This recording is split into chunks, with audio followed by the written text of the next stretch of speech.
Too bad our 2020 started with a pandemic. Pandemic, as we all know, are simultaneously affecting us socially, culturally, economically, and politically. The world is now facing a pandemic COVID-19. Do you guys know what COVID-19 is?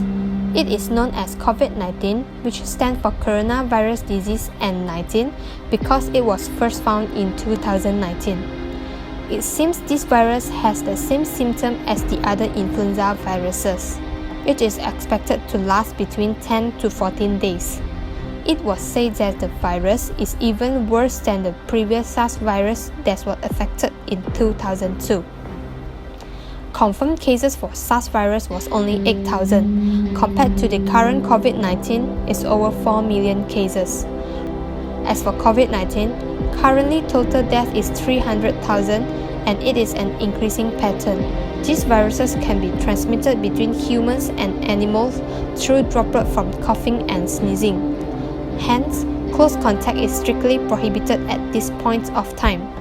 So, what do you think, guys? So, do you guys know what are the symptoms of COVID-19?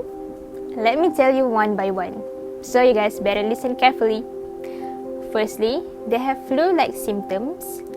And worst part is some of them don't even have any symptoms. Their incubation period is between 2 to 14 days after exposure. I'm sure you guys are aware of flu-like symptoms, do you? Basically, it's just a regular cold, flu, coughing, shortness of breath, and etc. This may be accompanied by fever, headache, fatigue, sore throat, and runny nose. Some may even have allergies and rashes. Older people and toddlers are the most susceptible groups. The older you are, the more likely you are to experience severe symptoms.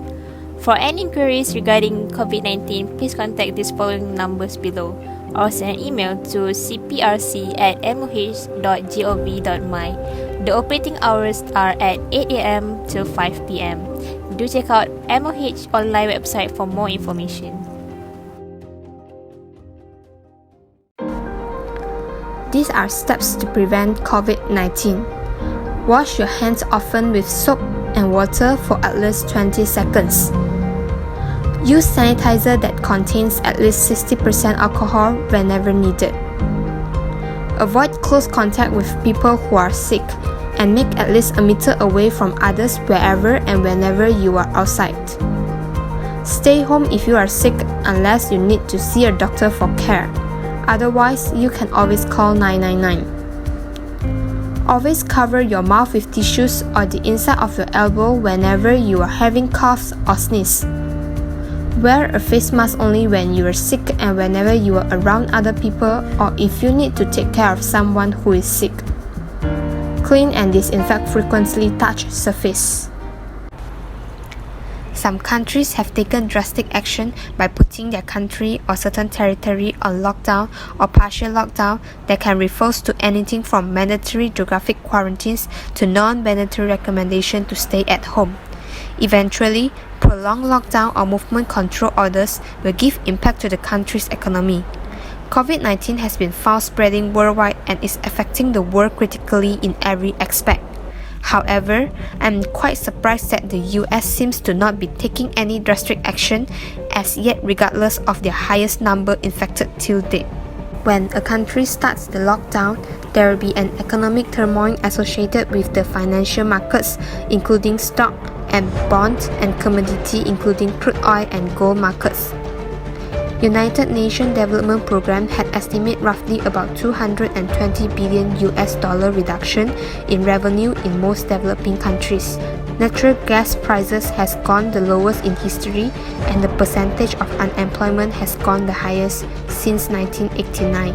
Besides, the pandemic has also affected educational system worldwide, leading to the widespread closures of schools and universities.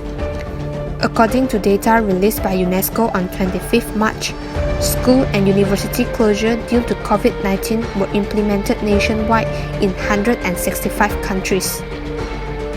Including localized closures, this affects over 1.5 billion students worldwide, accounting for 87% of enrolled learners. The industry that has a significant impact is aviation. This was due to travel restriction as well as slump in demand among travelers. Significant reductions in passenger numbers have resulted in empty planes flying, and when the movement control order took place, all the flights were even cancelled. This applies the same to the cruise ship industry. The major cruise lines have gone down 70 to 80%, and in most parts of the world travel plans have gone down by 80 to 90%. Well, I would say I really miss my traveling days. To understand better about the current condition in Malaysia, Olivia, a foreign student who is studying in Malaysia, will share her point of view. In Malaysia, initially, there wasn't exactly much action towards suppressing the virus. However, round about the 500 infected mark, the government actually started getting proactive. And this was round about the time that our first movement control order was implemented, and that was on the 18th of March.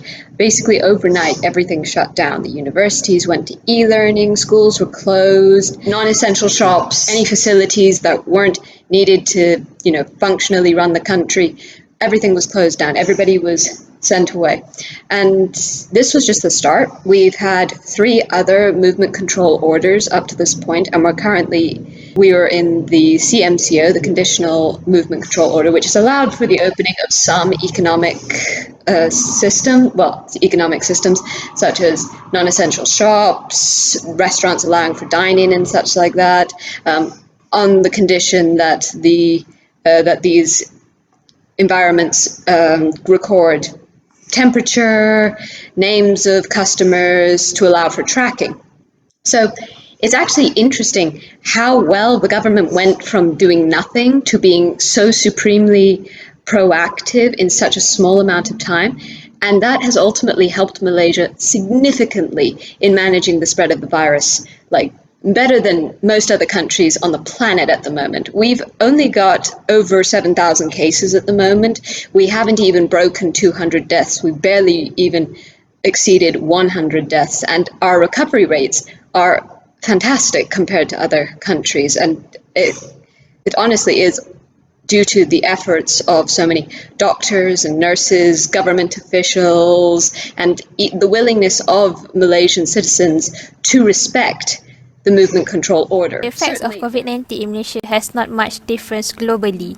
There will be a new normal where some businesses will go down and some will escalate tremendously. For instance, the online businesses, be it for goods or food services. Some manufacturers like glove and face masks are benefiting too. Small businesses, especially with thrift on daily incomes, have been badly shaken. On the society aspect, there are some negative impacts. There are also increases in domestic violence rate according to the Ministry Talian Kasih Hotline, who had seen a 57% increase or 1,893 calls from women in distress since March 26. Some of them had been reported being abused by their husbands. The causes of these issues are believed to be due to the financial difficulties and stress encountered during the MCO.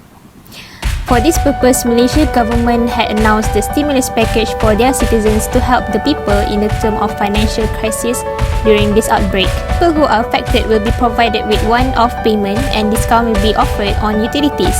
The government also announced deferring of loan payments, waiver of payments, and discounts on basic government services.